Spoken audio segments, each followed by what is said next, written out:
the off and on. The choice that you made. I'm just very passionate about basketball. It's one of the few things in the world that I love. So anything that I love, I'm going to be passionate for it.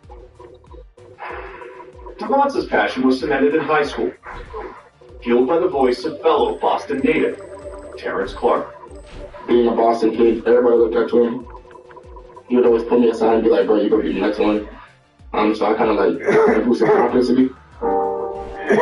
And now we have such sad news to report as former Kentucky guard and NBA hopeful Terrence Clark died yesterday at the age of 19 as a result of the injuries he suffered in a car accident in the Los Angeles area. The day that he passed, we were on the way. It was a 16-hour drive, and I just remember like the whole bus ride being silent, and I thought it wasn't real. I just want to keep his legacy alive, just us being from the same place, us having the same goals, and I just want to keep his name remembered, especially at the NBA on that draft. It is my honor to now announce that with the next pick, the NBA selects Terrence Clark from the University of Kentucky. Now ahead of the NBA draft, Devonta honors Clark the best way he knows how, by staying singularly focused on their shared dream. Does being the number one pick matter to you? Yeah. I've been number one since about 9th grade, so when I was 14 years old, I haven't done anything less, no matter if I went down to class or went up to class, so that's definitely a goal of mine. What does success look like for you at the next level? Rookie year, multiple All-Stars, multiple first-team All-NBAs, multiple championships, multiple finals MVPs, but the ultimate goal is like, whatever I do to make the Hall of Fame, once I get the Hall of Fame speech, I think I'll be certified. Already talking about the Hall of Fame. Wow, that shows you who AJ Devonta is. And Sean Barnum, who did that interview, he joined the Snapshot. You spent a lot of time with AJ this year, and we just heard about the work ethic and his goals and his vision. What do you think separates him from other prospects? I think we can fall in love with the highlights that we show you. Yeah. But I think when you listen to that feature, what you understand is that he doesn't play basketball because he's talented. He plays basketball because he loves the game.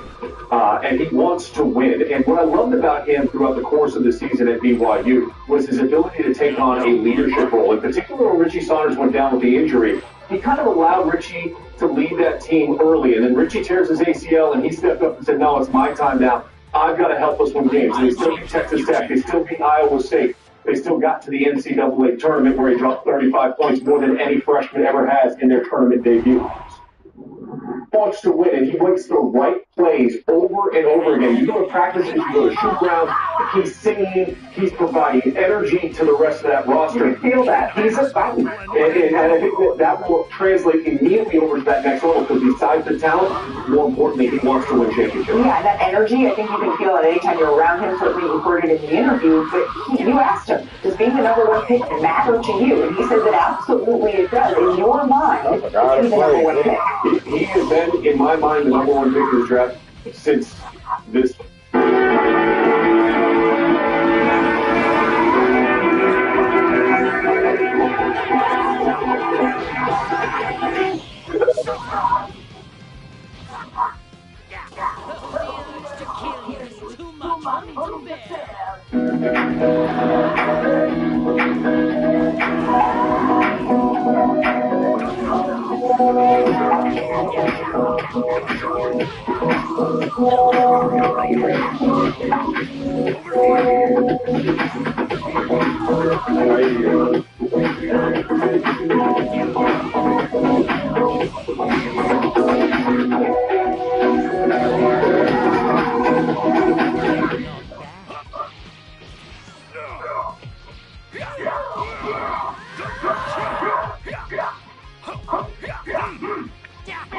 Class even started being discussed.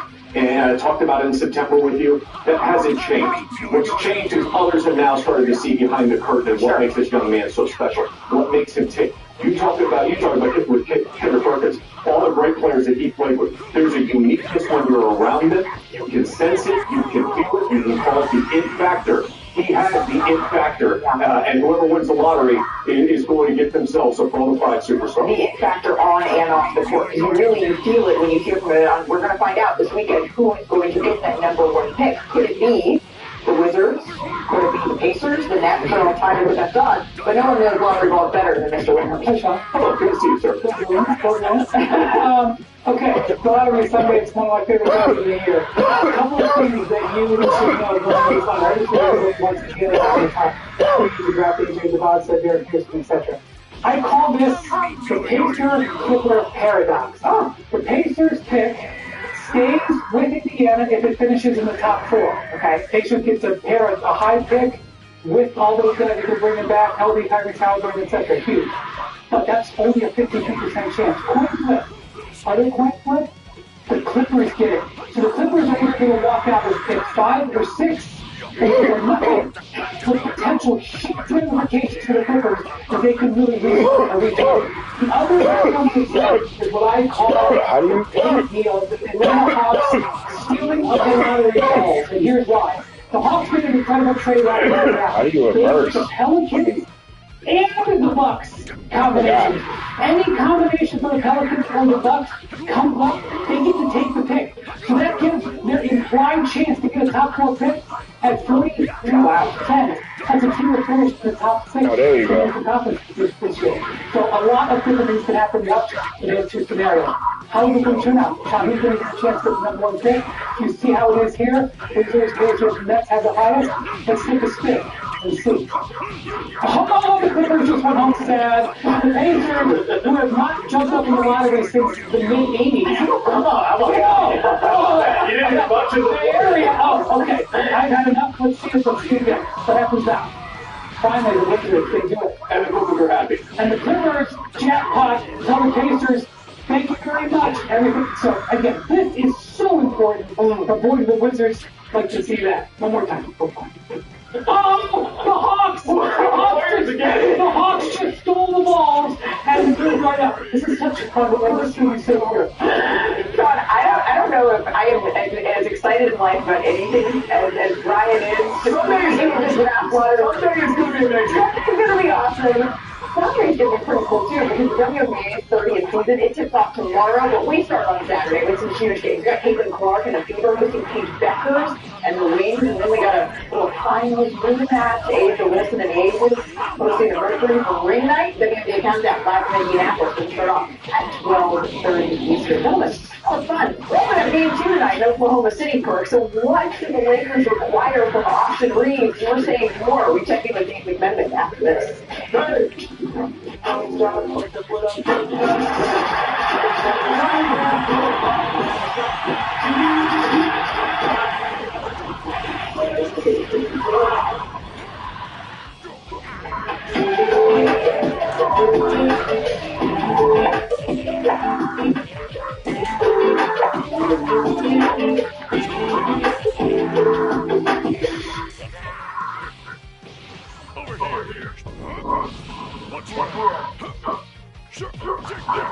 Most days out here, you're walking through wet grass, mud, and plenty worse.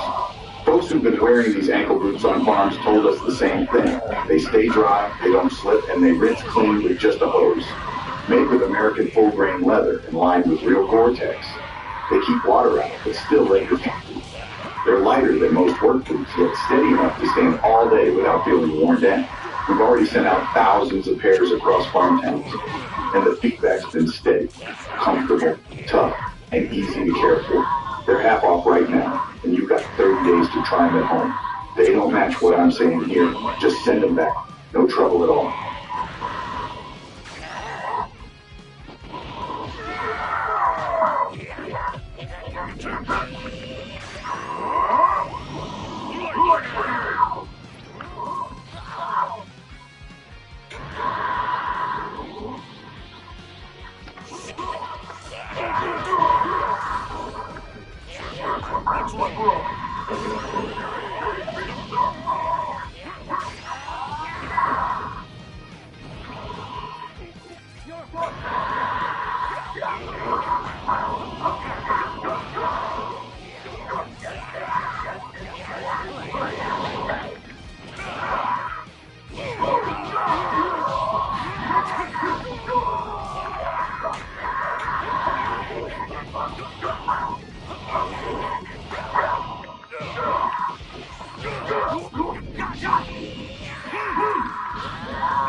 Did you really think that I'd let you destroy our will to live?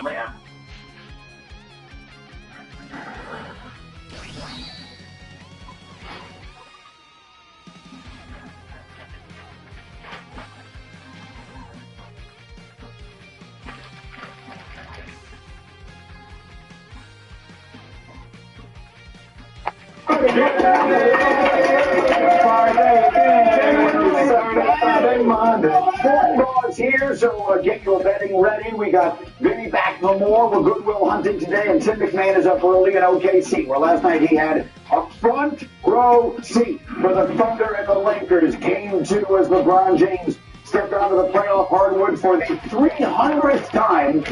That is the most in NBA history. He was frustrated much of the night with the calls he wasn't getting, like right there. Yeah, I mean, look, the hit size and his frame, he's going to get hit. But when he gets hit, it feels like he's swatting away nets. On the other side, it's Austin Reeves throwing it away. It's SGA going in this direction. Thunder up by 10. You want to see frustration bubbling over Vinny. Look at J.J. Redick. He'll get teed up here. I think that's the Duke in him. He was frustrated. Meanwhile, the Lakers, they probably couldn't play much better. The alley-oop, LeBron had 23. Lakers up 1 at the break. Third quarter, OKC in maybe some trouble. SGA on the bench with foul trouble. He doesn't look trouble. Austin Reeves, this could be some trouble. Reeves had 31. The Lakers have a 5-point lead. And then we come down. It's the Lakers throwing it away. We're going back in transition. It's Mitchell. Show me the defense. Hey, where's the defense? There is no defense. That's an easy lay at the rim. 21 turnovers for the Lakers in this game. Then it's Jared McCain knocking down a 3. The Thunder open up a 7-point lead. All this with SGA on the bench. Then it's Jalen Williams on the ring. OKC plus 18 while SGA was on the bench in the third quarter. They take a 13-point lead going to the fourth. But the Lakers would hang in there. OKC up 6. Finally, SGA. They would score 22. He's big by his standards. Very quiet in this series. Fourth quarter, Thunder up 13. LeBron fouled, but they're going to say it was on the floor, so the bucket doesn't count. He can't believe it. JJ can't believe it. They made a lot of those facial expressions throughout the entire night. Meanwhile, Thunder looking to put it away. SGA, and that they do. OKC, a 2-0 lead despite the Lakers playing about as well as they possibly can. And afterwards, frustration for the road team.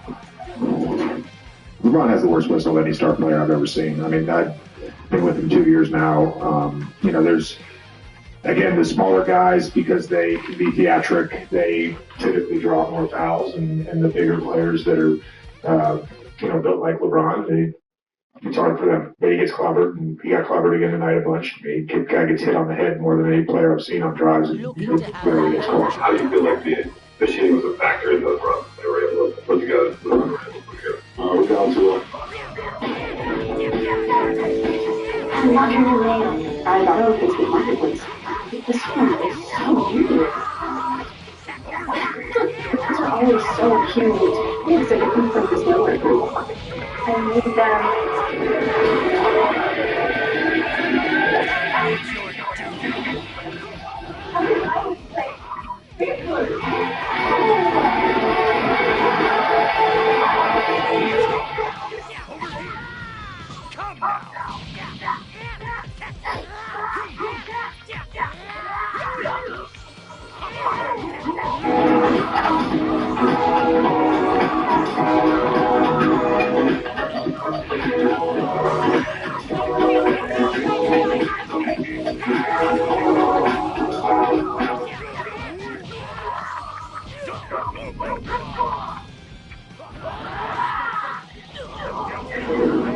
He kept saying that. LeBron wasn't going there. JJ was. Tim McMahon, you want a front row seat to the action. How much of a factor in this game was the officiating?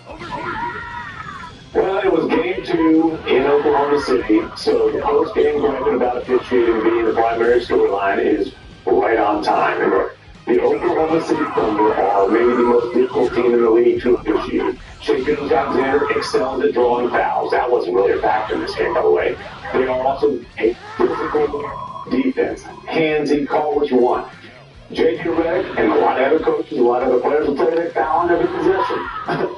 And Lou Dort and Alex Caruso and those guys will say, if the refs don't blow the whistle, it's not a foul. We're playing disciplined defense without fouling. So, look, as far as the reason that the Lakers lost this game, we got to scream down a long way to find the victory.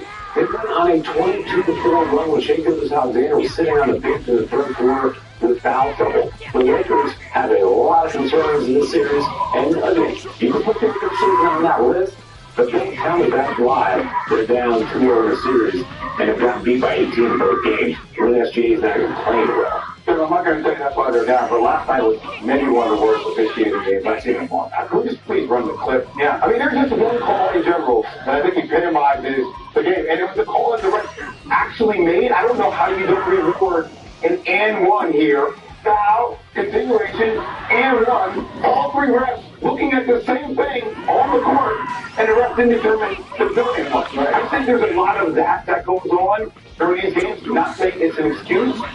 That's one thing. Second thing I gotta say, after watching last night, guys, I think we all can sit up here on national TV and say we think that the Lakers are going to lose this series, right? I had OKC winning in 4. I just don't know, as you think about next year, you keep talking about LeBron, where will LeBron be? I don't know how you can have Austin Reeves on the same team with Lucas. And a lot of people try to say Austin Reeves is Lucas Jalen Brunson or Lucas Kyrie Irving. And I think at some point, though, having both those guys on the court from a defensive liability perspective is a major theme. I think they'll be 3 and D guys that can defend, can shoot, and really construct a team around Luka. I don't know if we're paying all three $30 million plus and they have cap space issues to get with their opposing players. So, since you don't know, let's go there. Then we'll dive right in. The Lakers going home, and I think it certainly feels likely to everyone that they're going home and play their last game of this season. Maybe they'll surprise us all. I would love for them to make us all look stupid for having this conversation. But in the event this season does end here sometime in the next week or so, whether they get another ring or whatever the case may be, they're getting out of this series feels ridiculously unlikely. So then we get into a fascinating future where they're building around Luka. They've got the Austin Reeves decision hanging out there, and they've got a LeBron decision hanging out there. Vince, what's going to happen?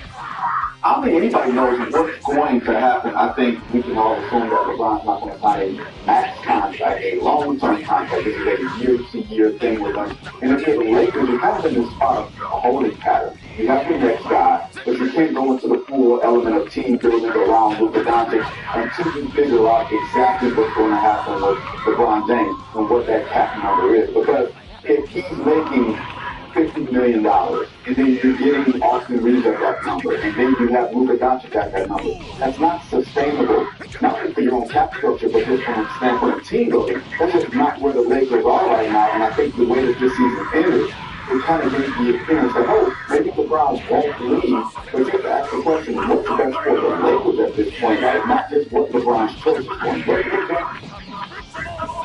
Listen, we don't get cute with Austin Reeves. Yes, he does fit next to Luka. Yes, you do need to surround him with length and athleticism, but this is the one summer that the Lakers will have to utilize cap space, because when they re-sign Austin Reeves, it will be their last official order of business. They will have him on that cap hold. How much cap space will they have?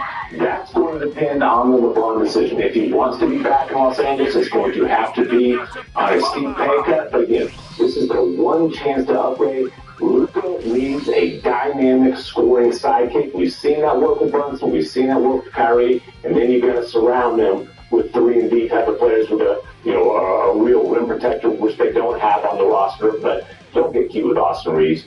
Pay the man, keep him in LA next to Luka. Tim, I'm with you. I just, when you look at Luka and the construct around him, Kyrie was very dynamic. He can score.